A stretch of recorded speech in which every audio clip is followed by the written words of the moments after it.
Lash artist, are you fully booked in your schedule and have no idea where to take your business from here? If so, you landed on the perfect video. Myself, Caitlin, and Rebecca are here from Artistry Lash, and we are gonna talk in detail on all the options you have to take your business from where it is today to where it's gonna be tomorrow. Before we get into the video, we would love if you could show us some love, like this video, comment, subscribe. We are posting so much content on free education for everyone. And also, if you have any video topics that you'd like us to discuss, please just comment them down below. We want to serve you, so we want to know how. All right, let's get into it. I like this topic because every time we go to conventions, which we do quite regularly, people always say to me, I'm feeling stuck. I'm successful in my business, but I feel like I maybe can't do this forever. What do I do? What do I do? And I always give them the same pointers. And basically it all starts with introspection, figuring out who you are and what the next path is for you. Genuinely though, you should never go to the next step just because a friend did it or just because you saw someone else was successful on social media. It kind of has to be your calling. Absolutely. So I find that in our industry, there's almost these guidelines and steps that we feel like we have to follow. Like you start as a lash tech and then you want to become a trainer, you train lash techs. You might want to start your own lash line, become a lash supplier. And I find that not everybody is suited or genuinely wants to follow this path, and that's totally okay. It doesn't need to go in that order. You could choose the exact trajectory of your career and the direction that you want to take it. But we're here today and we're just going to list a few options that we thought were pretty outside the box that you can start and maybe take inspiration from and implement in your business today. Yeah, so what I suggest doing with all these topics is grab yourself a piece of paper and write them all down on a piece of paper, almost like a web effect, like me in the middle, my business in the middle, and then it's like Educator, product line, and then all these other tips that we're gonna give, or all these other suggestions we have, or ventures to explore, and then write the pros and cons for you under each, and if there's more cons under some, X that out right away and see which ones are kind of like in your field, and then kind of narrow it down from there. Oh, I like that. That's a really good way to go about it. Yeah. So number one is very basic, but really works well for a lot of people. And that is to simply retail more products in your business. That might not be I'm only gonna become a retailer. That might just mean that you lash a little less because you're making up for that profit loss by selling more retail products. So you're making the same or more money, but you're doing different things. So you're making more money in less time and having more time for yourself. I love that. On the note of that, actually, we have a retail ebook. It is we're actually kind of free. We're actually kind of paying you to do it. Where I think it's 14 USD. Like like 10 bucks basically. And it actually comes with it's so detailed, and it's all about how to get comfortable retailing without being like a salesy person where you kind of take your soul and you know those car salesmen and you're like, ooh. Yeah, you're like, you feel like someone's like there's like a spider crawling on you and you're like, get away from me. Yeah. You don't want to be that kind of a salesperson when you're retailing. You just want to come from a genuine place. So it's all about how to retail where it has your best interest in mind, but also the best interest of your client. So it's like a less sneaky retailing way where you're gonna make lots of money, but you're gonna feel good after. So anyways, that's on our website. You can find it here, and it has $120 worth of coupons in it. Yeah, so it's basically free. Like it's $14, first of all, and second of all, you're getting all that money back and more. So you're paying them. You're paying them. We're paying you to do it. But anyways, retailing is number one. Honestly, if nothing else, it's a great thing to learn. All right, so the second option that we've came up with is actually renting out your bed to somebody else. So basically when you're not using your bed, which you can't lash 100% of the time, you can actually make more money by doing a rental fee to someone, and then they use your bed on certain days of the week when you know you're not going to be in it. As simple as that. Number 3, rent a space. It can be very affordable too. You don't have to go on your main strip in your street and pay a bunch of money and expect a bunch of walk-in traffic. Start small. Just rent a space that's quite tiny if you want to start small and super affordable, and just get one person in to kind of test the waters and see what it's like running your own salon with just one extra employee. Especially if you're kind of done with lashing from your own house and you feel like you just want it out of your space. You want to kind of have a barrier between your at-home life and your work life. I was actually lashing from home, and when I found I was fully booked and having to turn people away, I rented a really inexpensive spot and I turned it into a salon. I had one person that rented beside me. We did exactly what we said before at first. I forgot about that. We shared a bed in the beginning because I didn't have enough money to actually get 2 beds. So we just shared a bed, and then she moved on to being in her own bed beside me. And before I knew it, I had hairstylists and lash artists in that space. But I really followed the MVP concept, which is minimum viable product, where you start small and then let your journey just grow. I love that so much. And I love the idea of, like, say someone only has the resources to really only have one bed, you can share that on your days off. And another thing is, like, it's holding you accountable, if anything, to take those breaks that are necessary for your health. And get crafty. Maybe you don't have enough space for 2 lash beds, but do you have enough space for someone to do brows? Do you have enough space for someone to do nails?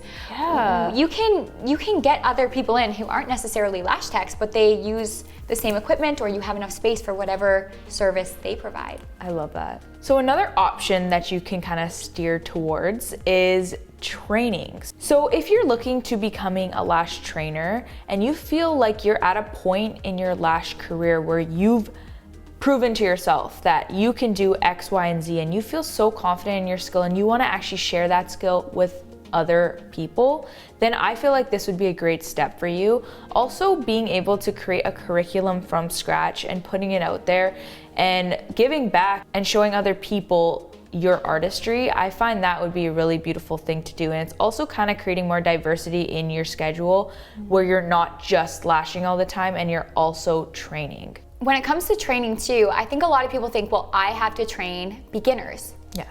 Or I have to train volume. And they don't think about all the other methods of training. So if that seems daunting to you and you're like, I can't teach someone how to become a beginner, like a beginner lash artist, that just isn't an option for me, then there's so many other things you can create. You can create ebooks. You can do express classes locally where you just do a refresher on volume, but you don't have to go through a bunch of theory and all that stuff. You can really just ask yourself this question: what am I really good at in lashing? And build a training around that. Exactly. I love that point. I personally, at this point in my career, don't personally love training beginners all the time. I love training a more advanced lash artist, but it doesn't mean that you can totally avoid training a certain topic. Like, you can specialize in one specific area and advertise yourself for that niche and create courses around that as well. Yeah, so there's so many options when it comes to training. It just comes down to what you like to talk about. And then if you actually know what you're talking about and you enjoy talking about it, then you can do that in your sleep. Exactly.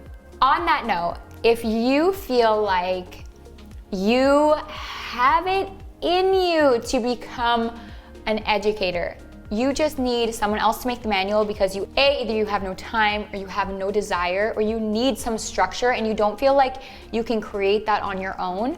We are going to eventually, I'm not going to give a date because every time I do that, it takes me like 3 years to build a manual, and people are like, hello, you said July, and I'm like, oh no. But we are going to be coming out with a Train the Trainer program where we'll have lots to offer educators who need a little bit of assistance and where to go and where to start and how to market yourself and all that stuff. So if you're interested in that, we are at this point taking a list of names. So if you let us know below you'd like to chat with us about that, then we would love to privately message with you on Instagram, ideally Lost Artistry Lash. You can reach out to and just say, I'm interested in learning about your Train the Trainers course. And then when it comes out or when we're doing trials, which would be fun, then we can reach out to you and let you know what we have coming up. So another route that you can take is becoming a lash influencer. So this is really cool because I find this resonates with me because this is actually how I stepped into taking a role at Lost Artistry. So if you could really focus on the resources that you have and dial into that and keep showing up where you're passionate, you will get recognized. So for me personally, I really niched down into styling and symmetrical lash designs in particular. And I really just dialed into that online and focused on creating an online presence in that realm. And other bigger companies will recognize that. And don't be afraid to reach out to them. So the way I actually met Caitlin was 3 years ago, before I even built my platform. I reached out to her because she's like a 45-minute ferry from me. And I was like, hey, are you taking on lash clients? I genuinely just wanted to meet her. And, and she was so nice and was so open to like collaborate. She actually said to me with zero platform, hey, we should collaborate. And I was like, you want to collaborate with me? That's crazy. So you never know like what opportunities can open, and just by reaching out to people and starting out with putting yourself out there on social media. So it's true, and this is such a cheesy thing to say, but I'm gonna say it anyways, and that's you really do miss 100% of the shots that you don't take. It's such a cheesy saying, but it's so true. It's so true. People all the time, they're like, I can't believe you responded to my message. I'm like, yeah, of course. Just the nicest responses too. Yeah. Of course, you guys, like, we couldn't have this business without all of you guys. And if we can't expect this to be a one-way street. Like, you can't just be giving us your all and then us being like, meh. I don't connect with that. Like, I feel like that's not cool. But anyways, on Rebecca's note about becoming a lash influencer. So like you said, finding what you want to talk about and then talking about it and really putting yourself out there. But I will say that takes skill as well. And we actually did a live on how to maximize social media.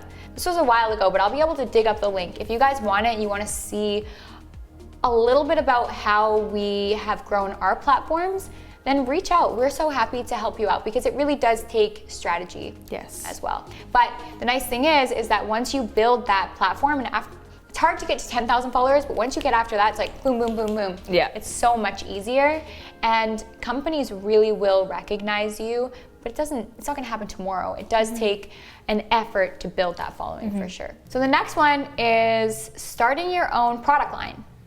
So to me, I think I own a product line, and I'm not saying this to deter you from starting a product line at all, but it is the hardest job I've ever had in my life. It is full on all the time, but it doesn't have to be that stressful in the beginning. I do not recommend anybody, unless you have like millions of dollars backing you up and it's just a fun project for you, I don't suggest anyone start with a whole line.